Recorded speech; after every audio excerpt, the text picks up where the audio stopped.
Пункт 1.9. Звуковые эффекты.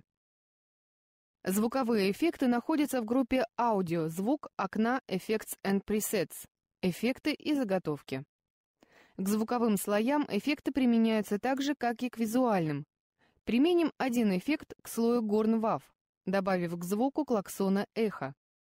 Выделите слой Горн-Вав и выполните команду «Эффект Audio Delay» — эффект звук эхо. В окне «Effect Controls» — управление эффектом появятся элементы управления параметрами примененного к слою эффекта. Уменьшите значение параметра Delay Time — задержка эха до 330. Значение данного параметра измеряется в миллисекундах. Таким образом, вы создали задержку между оригинальным звуком слоя и отголоском длительностью в 1/3 секунды. Воспроизведите композицию в режиме RAM Preview. Просмотр из ОЗУ.